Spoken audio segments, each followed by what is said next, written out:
Hello and welcome to the Athletic FC podcast with me, Ayo Akinwalere.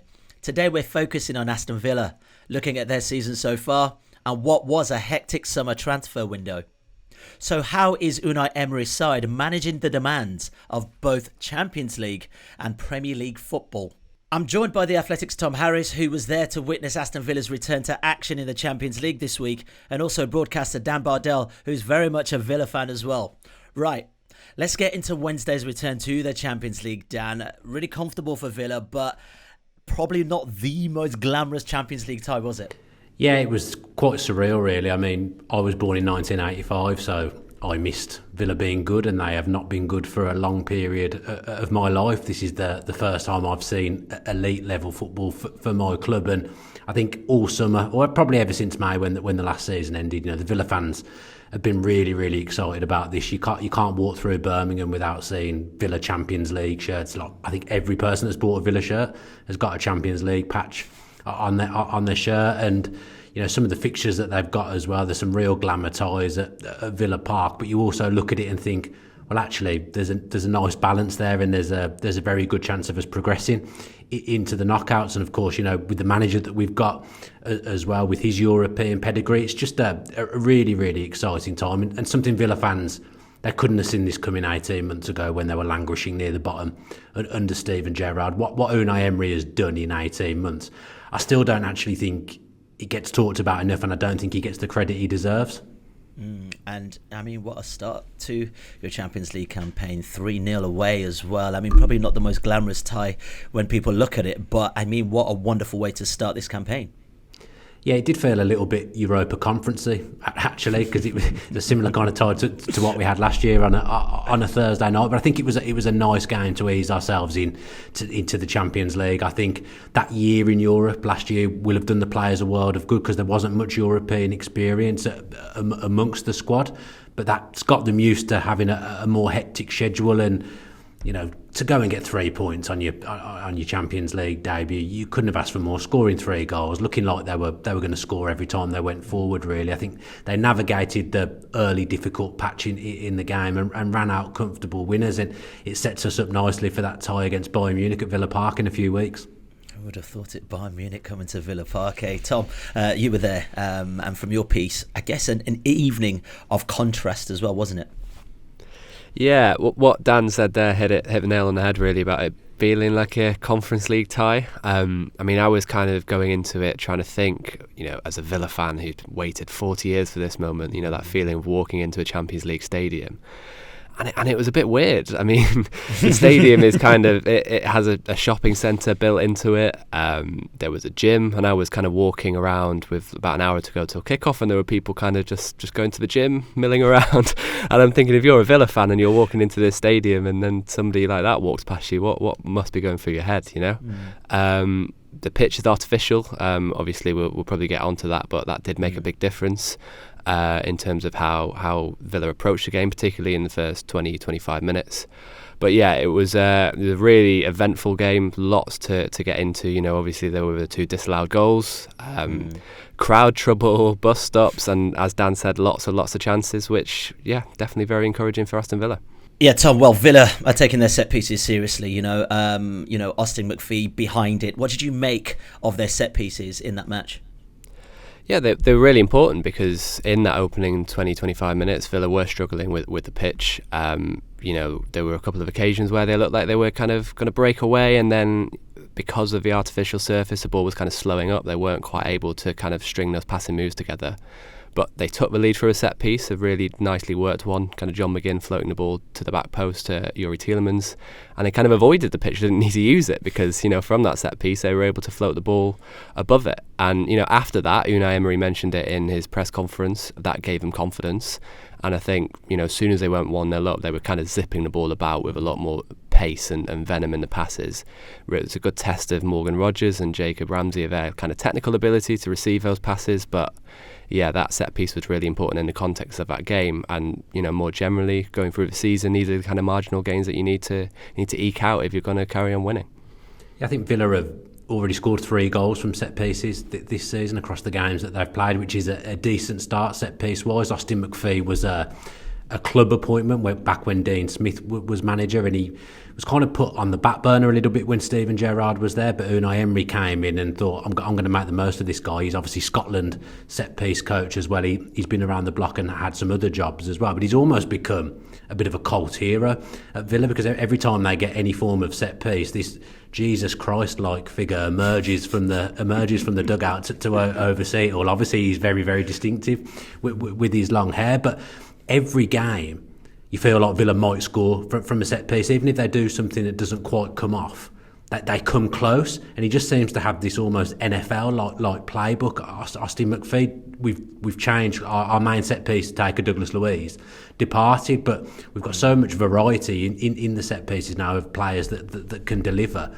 It's become a really, really big part of what has made Villa good over the last 18 months, and it's been really brilliant to see, because, like I say, he was kind of not left to do what he wanted to do under Steven Gerrard, and already this season you've just seen how important set pieces are across the Premier League and now the Champions League for Villa as well.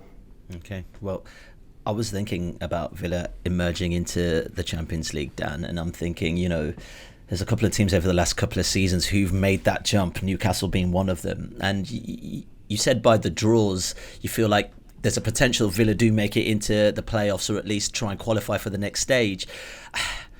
Does it worry you? There's more games now in the Champions League. Does it worry you that this squad are capable of withholding that kind of demand?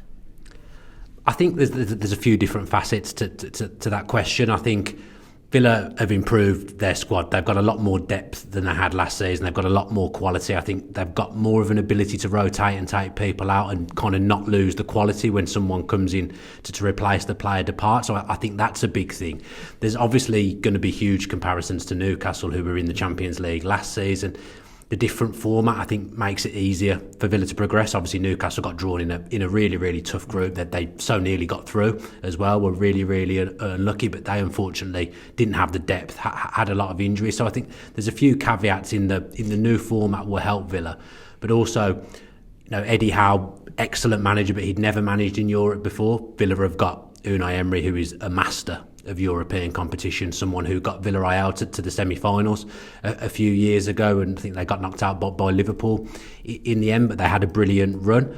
Also, I just think that year in Europe was crucial, the Conference League. I think Newcastle jumped straight from having just Premier League to Premier League and Champions League. Villa have had a kind of that bridging season where they've learnt about having more games, and the Europa Conference League was a hectic schedule last year, and eventually we run out of steam. But we'll have learnt and taken away so much from that experience. So I can see the comparisons with Newcastle, obviously because Villa aren't regulars in the Champions League, neither are Newcastle. But I do think there's a lot of differences that make this a little bit more manageable for Villa than it would have been for Newcastle last season.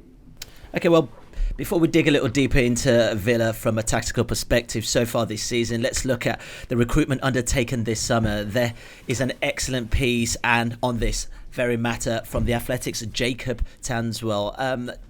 Dan, let's come to you, man. Just a little reminder from a Villa perspective, how on earth does recruitment take place at Aston Villa? How do they bring players in and how does it all work?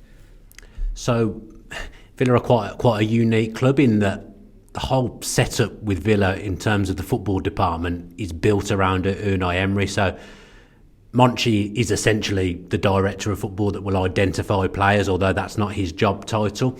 But he will work very closely with Unai Emery and a man called Damian Vidagani, who is classed as the director of football, but he isn't actually the man that's identifying players. So it's quite complicated. But Villa have basically got this triangle of power when it comes to recruiting players and getting rid of players. But they're all three people that know each other very well. Emery has worked with both of those people before, so it's tended to work quite well so far with what Villa have done.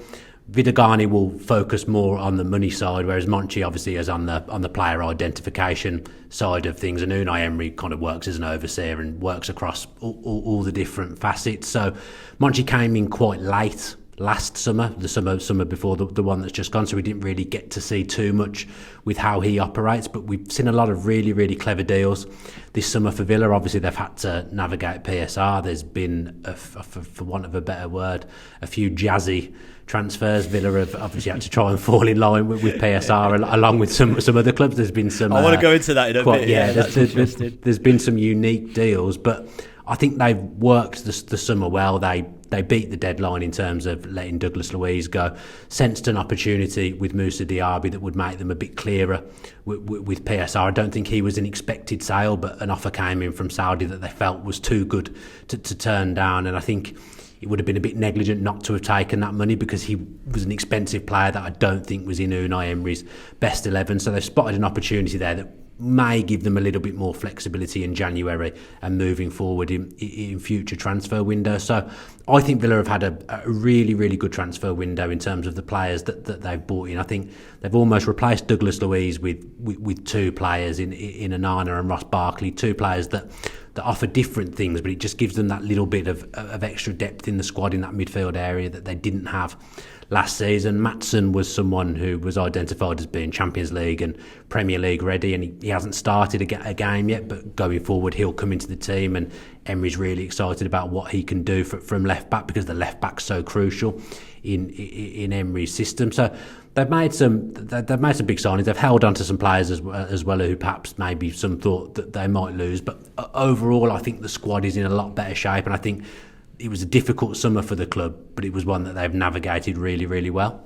Yeah, Tom, I mean, with losing a player like Douglas Luiz and his quality, how important was it then for Aston Villa to bring in the quality of a player like Amadou Onana, someone who can enter that team but almost hit the ground running?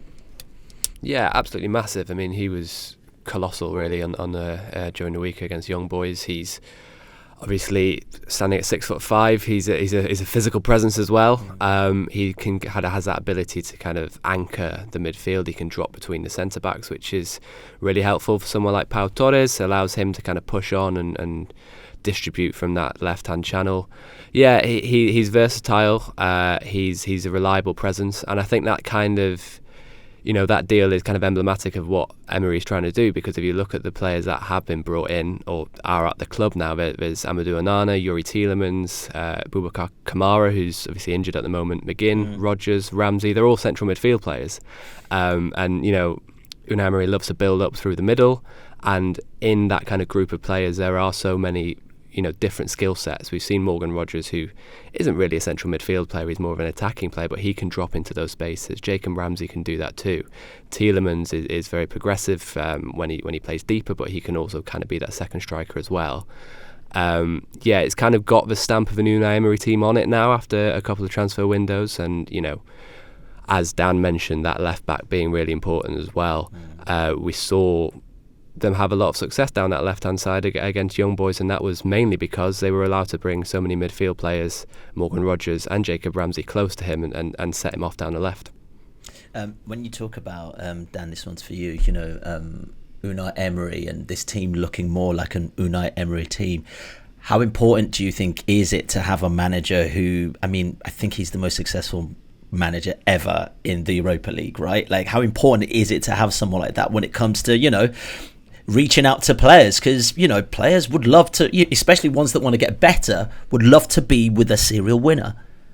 Yeah, I think even in that first half of the season that he came in and obviously qualified Villa for the Conference League quite quickly, I think that would have been a surprise to a lot of people from the outside looking in. But he's a manager who I think he hasn't had to do too much in transfer windows until this window, but he's still managed to improve the club and improve the players. There isn't a single player that hasn't improved under Unai Emery's tutelage, and I think from the outside looking in, players will see that. Youri Tielemans spoke about it in the press conference before the Young Boys game, that it was Unai Emery that kind of sold him this dream and mentioned Champions League football in that meeting when it came to choosing which club he wanted to sign for. I think players can see now what Unai Emery's done for the whole environment at Aston Villa, and we were just talking about Onana. I watched him play for Everton, and when I saw that we'd bought him for 50 million, I was a little bit surprised. I thought that's a bit on the pricey side from what I've seen. But you see straight away how important the environment is that Emery has harvested, and Arna's come in, and I'm seeing him do things that I didn't see him do for Everton. He's a way better footballer than I actually gave him credit for and thought he was at Everton. Obviously, he would have been playing a different style of football at Everton. They're in a relegation battle. You're having to play in a different way. But he's come to Villa and flourished straight away because there's almost a no excuse culture at Villa now. Tyrone Mings has spoke about that many times, that players come to work every day and no stone is left unturned. I think they have to sit through some pretty long meetings before games and after games, that these players, but they've all bought into to what Unai Emery has done, and they bought into it initially because of his track record and what he's done in the past. And week by week, his reputation is only growing, and you only have to look at how much Villa have improved in 18 months since he's been there. He isn't going to lose. He isn't going to lose the players. Players are going to want to join. Players are going to want to stay at Villa, and a lot of players have signed new contracts at Villa in the last 18 months as well. And it's all because they can see that visible improvement in all areas for Villa, really, on the football side. So I've never seen anything like this. I've had a season ticket for 31 years now, and this is the best I've ever known it. And I have to give a huge amount of credit and a huge amount of praise to the manager for that, because he has transformed the football club. Yeah. Tom, I'm just thinking about Unai Emery as a tactician, right? And yes, what Danny's saying is really fascinating, because I guess it's his attention to detail and that obsession with football. And I see that sometimes with top managers. It's that obsession with football and those minutiae details that allows his teams to, sometimes he doesn't even have all the money in the world, just those incremental gains. That's what he really focuses on.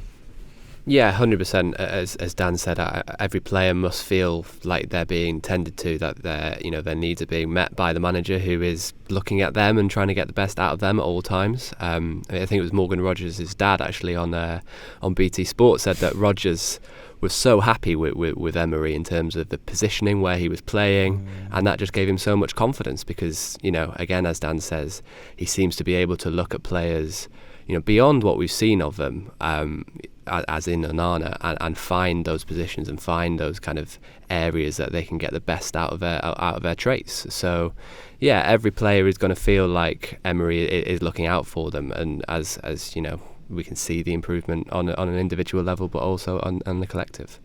Well, let's look at Aston Villa from a tactical perspective. Tom, let's start with you. What has made them good this season compared to last season, which was actually a very good season for them? Yeah, it's variety, I think. I'd say Unai Emery is up there with one of the best kind of game-to-game managers in terms of identifying weaknesses in the opposition and changing his side for that. Obviously, across a 50-game season, you're not going to get it right every single time, but there's just plenty of examples of little tweaks and kind of players playing in different positions just to get those kind of little benefits. We spoke about it against Young Boys. It was these kind of having Morgan Rodgers, having Jacob Ramsey, those technical players, close to Luca Digne on the left. That was really beneficial for them. And yeah, Rodgers has been the main change this season in terms of, there was Leon Bailey who had a big role last season, kind of keeping the width, but now you kind of feel that is more aim, trying to progress down the centre of the pitch. Rodgers and his ability to kind of receive those passes in those tight areas and move the ball forward. He's obviously personally struggled to kind of get on the score sheet, and the assists haven't come his way either, but I think the way he gets into those positions, we're going to see a lot more kind of from him, and that link up with Ollie Watkins is only going to get better.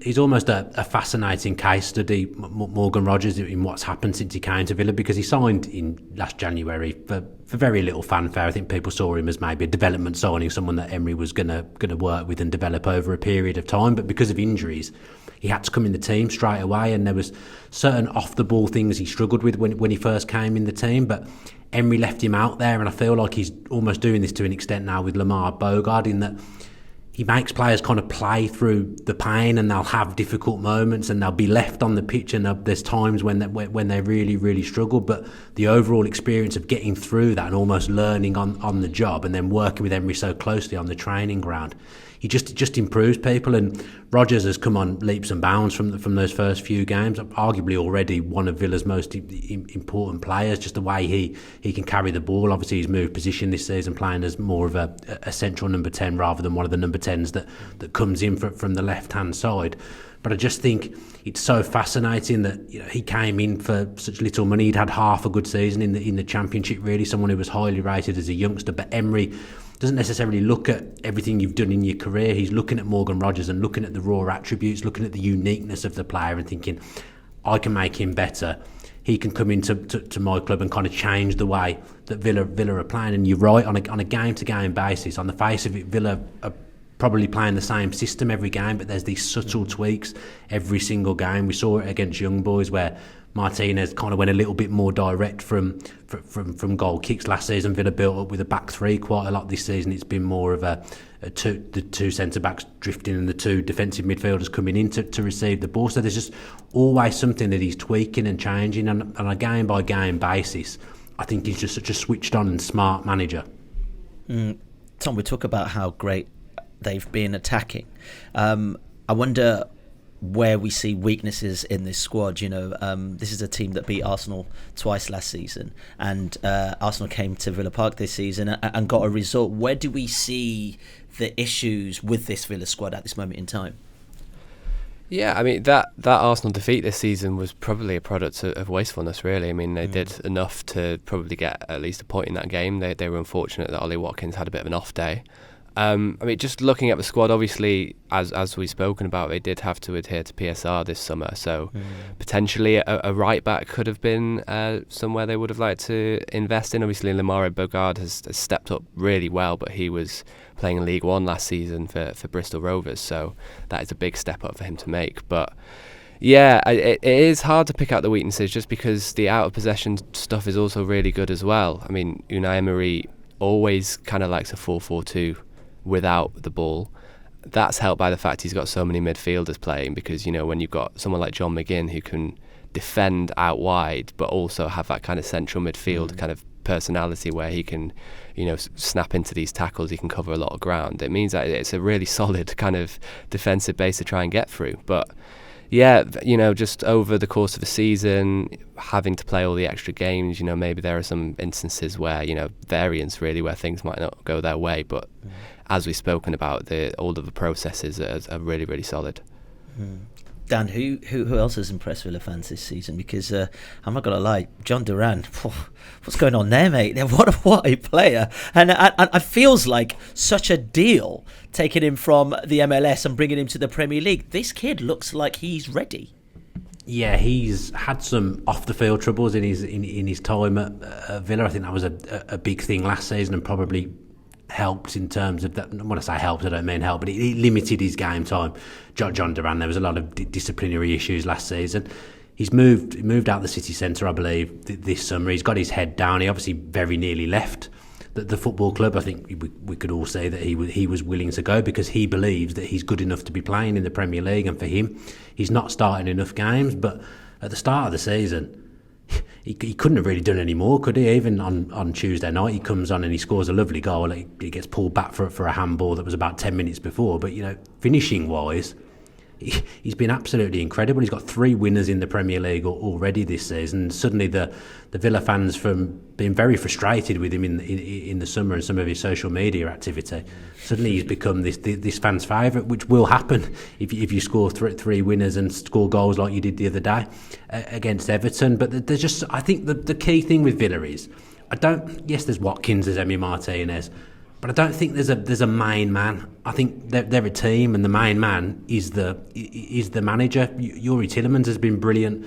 so far this season, and Arna's getting all the credit in that midfield area. But Tielemans has been absolutely brilliant, really stepped up in the absence of Douglas Luiz and offered a lot of the facets of the game that Douglas Luiz offered. So I'm impressed with everyone because we've had a really good start to the season. I know we lost that Arsenal game, but we actually played really, really well in that game, and on another day could have won. So I haven't really seen anything from the players this season that I haven't liked. I think that they've done well in every game in different ways. Yeah, Dan mentioned Youri Tielemans, Tom. I'm just wondering how he benefits really well from this Emery system. Why does Emery keep going back to this player and actually trusting him with that position? Yeah, because he's so well-rounded, and that's what Emery really loves in a central midfield player. You know, at times last season he was pressing from a kind of number 10 position alongside Ollie Watkins. Now he's kind of playing a little bit deeper. I mean, he leads away for Aston Villa for touches, passes, progressive passes this season, all these kind of important things you need to kind of run a midfield. And he is that kind of a really nice foil with Amadou Onana, who's obviously, you know, a bit stronger, a bit more defensively minded. They seem to work together well, and I think that's definitely going to be something that's only going to flourish. But yeah, Durán just fascinates me because the technique is off a scale. I mean, you might have seen the kind of reverse angle of that finish, that disallowed goal at Young Boys. The amount of curl he manages to pack on the shot from the edge of the box is just unbelievable. And you know, we're looking at really small sample sizes, but I've just had a look of, you know, what Jhon Durán does when he starts games versus what he does when he comes off the bench for Aston Villa. So we're dealing with 665 minutes when he starts. He scored 3 goals, taken 20 shots. That's a rate of 2.7 per game. When he's not starting, when he's coming off the bench, that's just over 700 minutes, 8 goals, and he's averaging 5.3 shots per game. So clearly that kind of profile of being this really big striker, also got a really good burst of pace, that kind of ability to strike through the ball, especially when you're coming on against players and teams who have, you know, physically and mentally fatigued. I think it's a really, really potent weapon. But the big question is Jhon Durán happy to play that role? Obviously, he's going to want to start games. He's clearly got a lot of self-belief as well. I think that's probably the next big kind of question for Unai Emery to navigate. Is that where you'd like to see Villa, Dan? Top players battling for positions, not just in a situation where, you know what, you're going to have to make do with what you've got, because it's a great problem to have that you've got this really young kid who's hungry to play football, but yet again the prominent striker Ollie Watkins is absolutely world class. Yeah, look, Ollie Watkins has been one of the best strikers in Europe for the last 12 months, and we saw what he did for England with limited game time in the summer as well. You know, Ollie Watkins is almost an elite level forward, I would say, in terms of his output, because not only does he get goals, he gets assists and he facilitates so much that he's good about Aston Villa. And I think maybe that's what Jhon Durán hasn't got yet. He hasn't got the all-round game that Ollie Watkins has got. When Watkins comes off, Villa do lack a certain something off the ball. But Jhon Durán on the ball, Tom's right, that finish the other night, off the back of that shot he had against Everton that flew into the net as well. He's so unique, and Villa view him as the best young striker in Europe. Monchi's been talking of 40 teams held interest in him in the summer. So, you know, there's an incredible young striker there. But the amount of games Villa are hopefully going to have this season, and the way Jhon Durán has proved himself so far this season, I think there's going to be enough game time for them both. I think Durán was very much saved for cup games and kind of Europa Conference League games where we could give Ollie Watkins a rest. I do think now with the Champions League games as well, there's going to be, I think Durán might start on Saturday against Wolves. I really think he'll be pushing for a start, and they give Ollie Watkins a little bit of a rest and bring him on. But the problem Durán's got is he's been so good off the bench. You almost don't want to change it, because not many players are capable of doing that from the bench, coming in cold. But he comes in every game and makes an impact, or has done so far this season. Whereas last season when he was coming on, you felt he was just as likely to get sent off as a scorer worldie. I think he's calmed down this season, and his productivity, his goals to game ratio is off the scale. All right, let's move on, because Bayern Munich come to Aston Villa next in the Champions League, and the club have had to come out and defend the price of tickets. Cheapest prices for adult season ticket holders start at £70 and go up to £82, while non-season ticket holders will have to pay between £85 and £97 for entry. Now, Villa said in a statement, "We recognise and understand the depth of passion felt amongst fans and their recent frustrations around ticket pricing. Achieving our sporting ambitions while complying with financial stability regulations requires difficult decisions." Dan, I wonder how Villa fans feel about this. You know, not so long ago, Villa were in the Championship. Now they're in the Champions League. This is a huge jump for the club. Yeah, I think that the split across the fan base at the moment is probably 50-50. I've been quite vocal against it, although I'm vocal against it whilst admitting that I'm part of the problem, because whatever they charge, I will pay, because I want to be watching Champions League football at Villa Park because I've waited my whole life for it, and there's a lot of people in the same boat. The issue I have is that they've raised season ticket prices quite considerably over the last 3 years. They've done a lot of things around zonings and concessions as well, which has all in all led to families that are trying to go to Villa Park. It's an awful lot of money. My season ticket, I think, was about £560 three years ago. It's now nearly 900. So there's been big rises already, where I would claim that Villa fans have done their bit in terms of PSR, which I think, in a way, and at times, is an easy excuse for Villa to hide behind.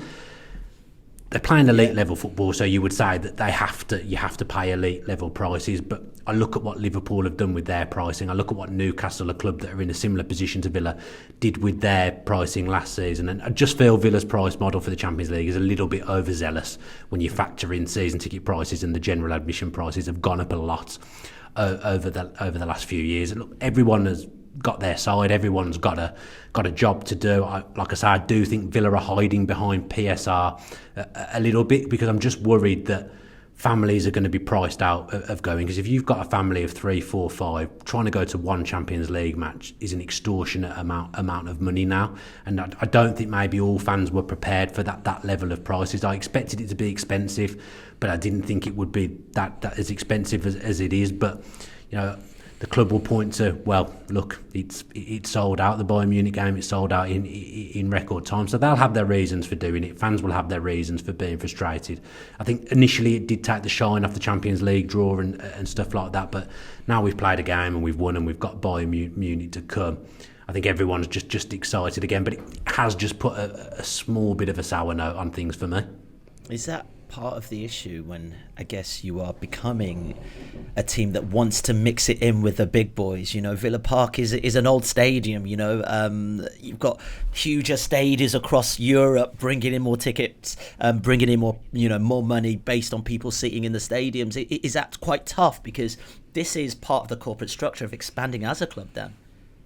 I think there's, like I said, there's a 50-50 split, but there's a lot of Villa fans that stayed loyal to the club when they were in the Championship, and they were having to close tiers of certain stands for games because they couldn't sell the tickets. They were almost begging people to come at times that first year in the Championship off the back of a relegation on 17 points. So there's a lot of people who've been going for a long time that carried on going through those times, who feel like they're owed something, feel like they're owed for the loyalty that they've shown. And I guess the club would point to the fact that season ticket holders are getting it for less.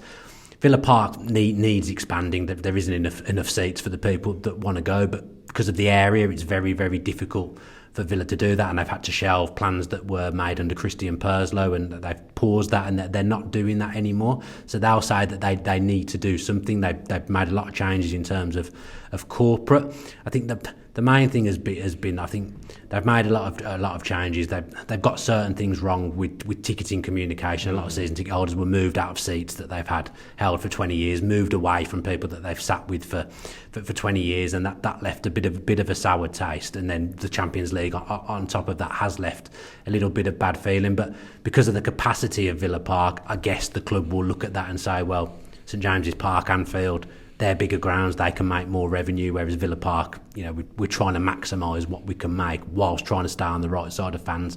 But I think they've just got it ever so slightly wrong for me. Yeah, Tom, I'm just thinking about these Villa fans, and we have spoken about the pricing, but Juventus come to Villa Park, Bayern Munich come to Villa Park, Celtic come to Villa Park for the Champions League. It's fair to say they're probably elated and excited to see these top teams play at Villa Park as well. Oh yeah, it's so exciting, and as we've been very positive on this podcast about the football that they play and the manager that they have, they do have a chance of progressing in this tournament. It's not the old format. They might have been stuck in a difficult group, but they've got a variety of teams that they're playing against. They've got more chance statistically of at least getting a playoff round, and then that's another game in the Champions League for them. I think it's really, really exciting, and obviously the kind of ticketing is a controversial issue, and not everybody's going to be happy with it. But from a footballing perspective, it's about as good as it gets, and fingers crossed that all goes well for them. Yeah, fantastic. Dan, look, good to have you with us. And Thom, thanks for your tactical know-how through this. Thank you all for listening. Once again, Adam Levertal will be back tomorrow with the preview, looking ahead to Manchester City versus Arsenal, the big one on the weekend. Thanks for listening. If you want to watch more episodes of the show, please subscribe to the channel. We'll be joined by the likes of David Ornstein, Matt Slater, Adam Crafton, Carl Anker, and plenty more through the season. If you'd like to listen to the episodes in full in audio form, search The Athletic FC wherever you get your podcasts from.